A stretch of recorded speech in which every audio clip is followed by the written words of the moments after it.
Now, another point that will help us identify this power is that the first beast, the sea beast, and this earth beast are contemporaneous. In other words, they exist at the same time.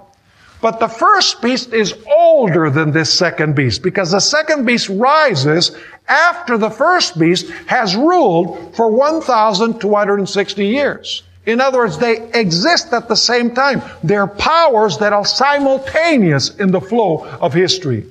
And the interesting thing is that this second beast actually helps the first beast to get its power back. You know, usually when you look at the beasts in Daniel chapter 7, the bear fights the lion and takes away his power. And the leopard fights the bear and takes away his power. And the dragon fights the leopard and takes away his power. In other words, every power defeats the previous power.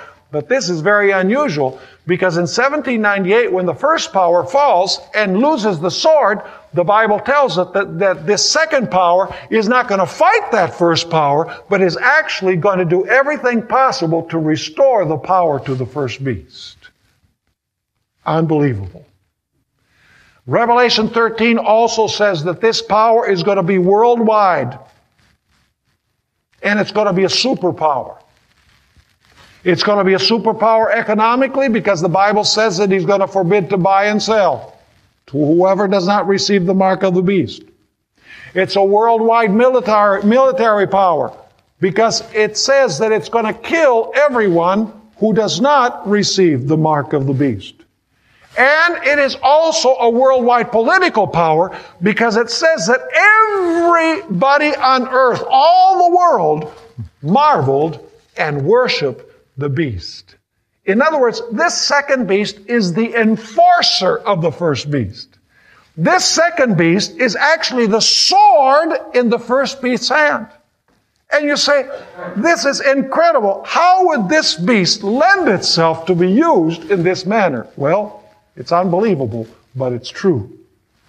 One final characteristic before we move on to talk about the two horns like a lamb, which is what especially I want us to dwell upon. This nation, before it becomes an oppressive nation and actually enforces the religion of the first beast, actually was a blessing to those people who fled from the old country to the United States.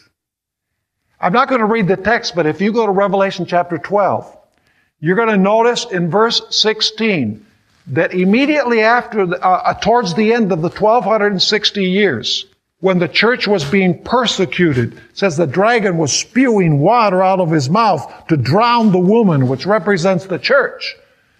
We're told there that the earth helped the woman, and the earth swallowed the waters of persecution that the dragon spewed out of his mouth. In other words, at first, this nation provides what? Help and refuge for those who are persecuted in Europe. But later on, what's going to happen with this nation? Instead of providing refuge for God's people, it is going to become a what? A persecuting power. By the way, I'd like to mention just briefly here the phenomenal growth of the United States into a world superpower.